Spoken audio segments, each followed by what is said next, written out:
אשכחך ירושלים תשכח תשכח תשכח ימיני. La paracha de Akev commence par les mots Vaya Akev Tishmeru. Et le sens des mots est difficile à comprendre. Normalement, la Torah vient dire, attention, si vous sachez que si vous appliquez et respectez les lois d'Hachem, alors voici toutes les bénédictions qui vont venir. Mais tel que c'est mentionné, ça aurait dû être écrit Im tishme'un el mizotai, si vous écoutez mes commandements, alors voilà la suite, comme il est marqué Im bahu kotai tishme'un. Et cette question, bien sûr, a déjà été posée. Rashi, qui, quand il est nécessaire, sait qu'on ne peut pas s'attacher au texte tel qu'il est, et il faut donc des fois ramener le midrash. Et c'est dans ce cas-là, c'est ce que fait Rashi. Il nous dit qu'en fait, là, Moshe Rabbeinu vient nous transmettre un message très important. Le message que Moshe Rabbeinu vient nous transmettre, c'est de nous dire, attention, le mot Akev veut dire talon, ou à la fin de quelque chose. Et le Midrash dit qu'en fait, il y a des mitzvot que les gens piétinent du talon.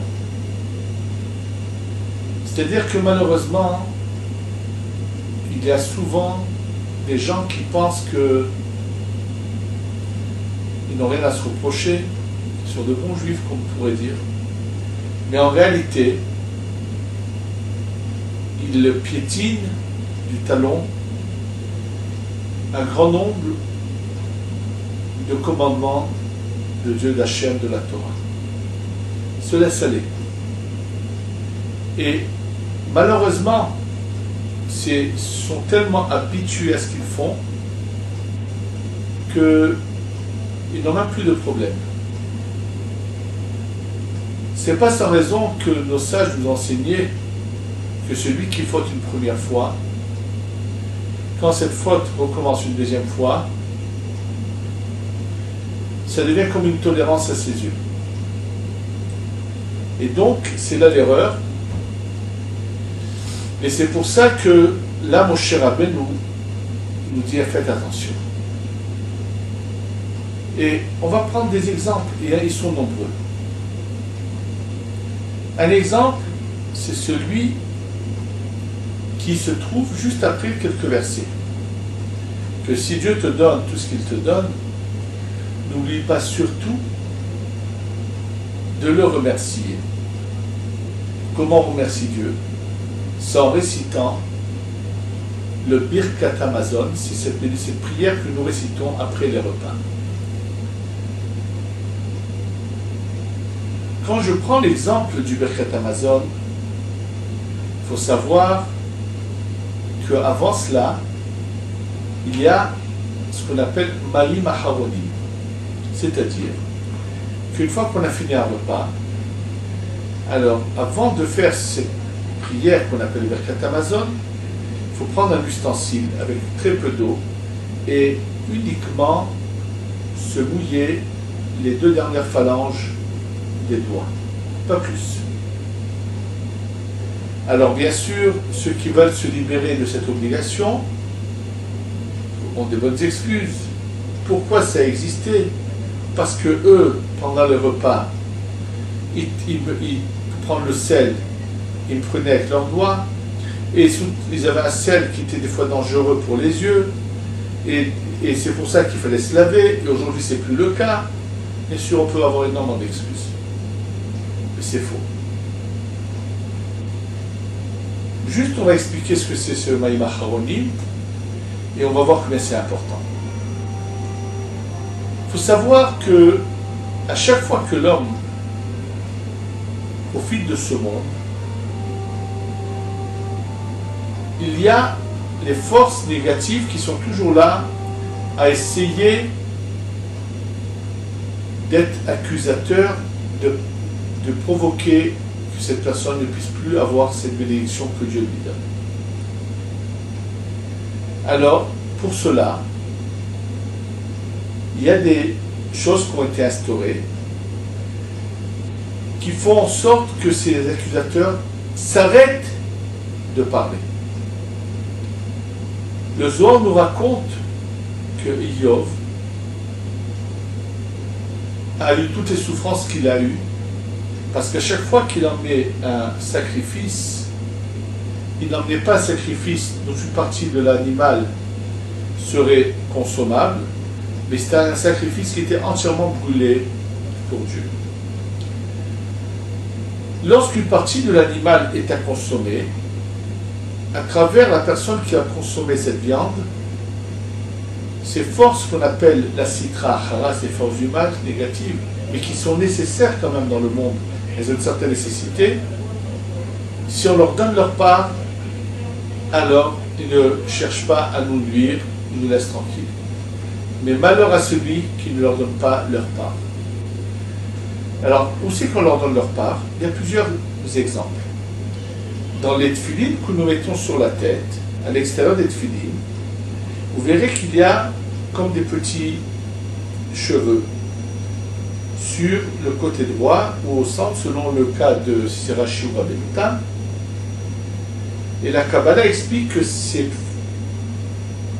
fils que nous mettons là dans les tefilines, c'est la part qu'on donne à la sitra achara pour la faire taire.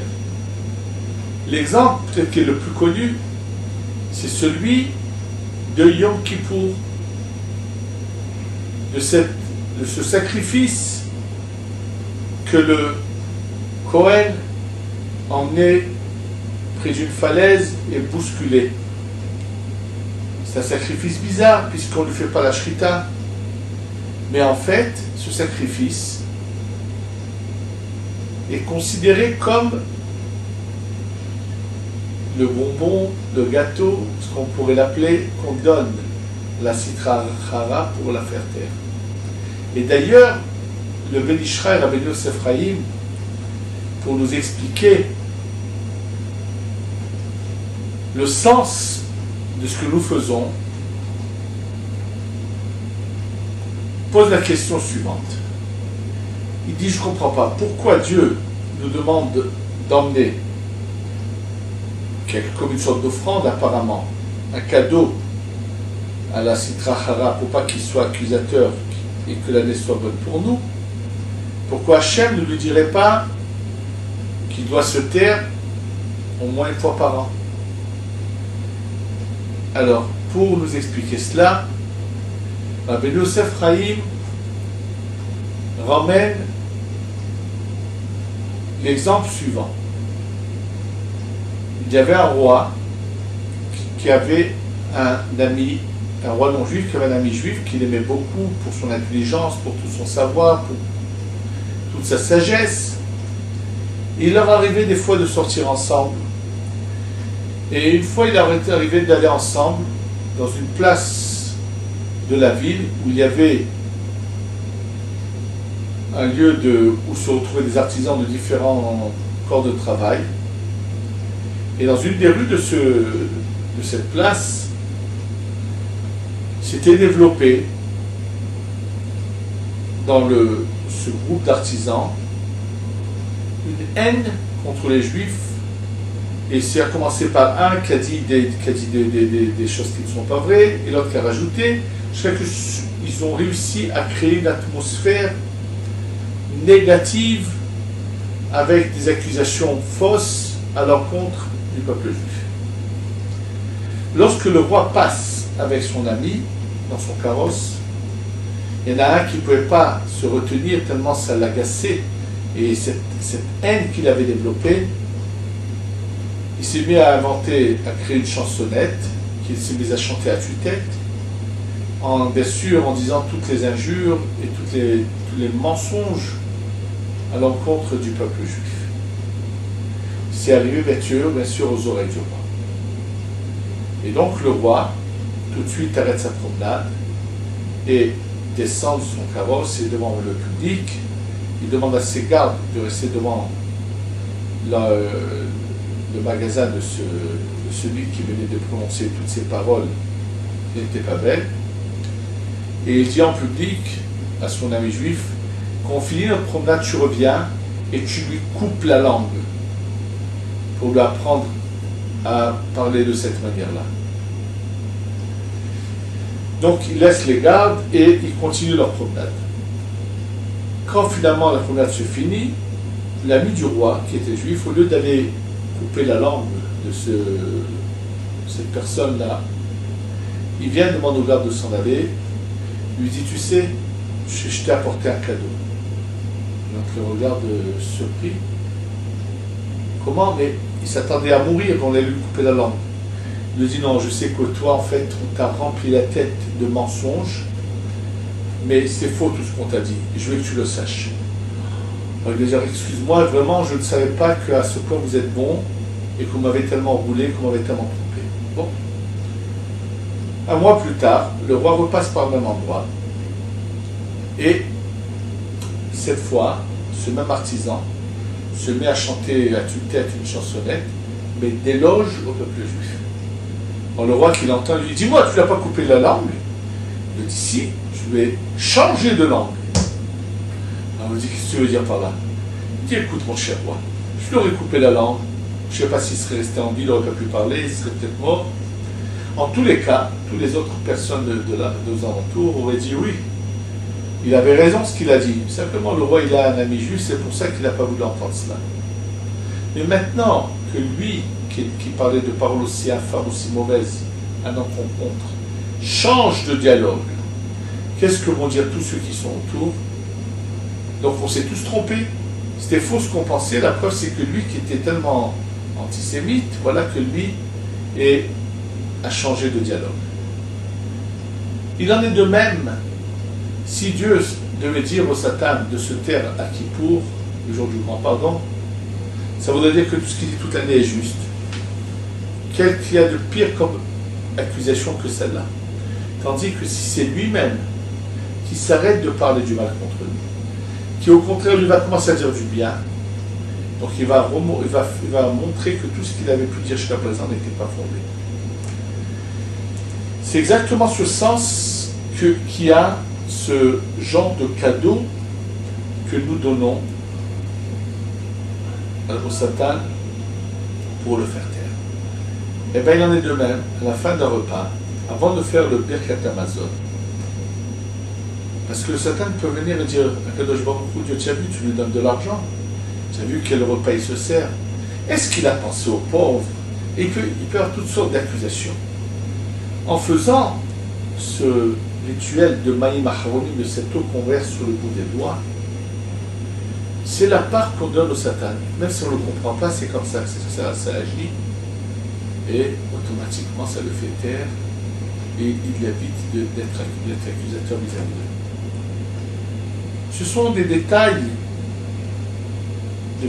qui existent dans toutes les mitzvot. Et c'est grâce à ces détails-là qu'on sait les appliquer et tout peut aller bien. D'ailleurs, le mot Vehaya est un mot qui est utilisé quand on vient annoncer de la joie. Vehaya, vous serez toujours joyeux, avec condition. Ekev Tishmeru, faites attention de ce que les gens ont souvent l'habitude de bafouer, ne faites pas comme eux. La prière, savoir la commencer du début jusqu'à la fin. C'est facile d'inventer des réponses. Ah, ça c'est du rajout, ça c'est pas obligatoire, ça c'est comme si se débarrasser, c'est pas la solution. La vraie joie règne en nous que si on sait vraiment se donner cœur et âme au service d'Hachem. C'est pas sans raison que cette paracha se trouve avant le mois de Elul. Le mois où on va commencer à se repentir de nos erreurs. Et on doit se rappeler, est-ce que nous ne bafouons pas certains commandements? Il y a aussi un autre message qui est transmis dans ce verset. Qu'à la fin des temps, la plupart vont faire Teshuvah, vont se repentir sur leurs erreurs.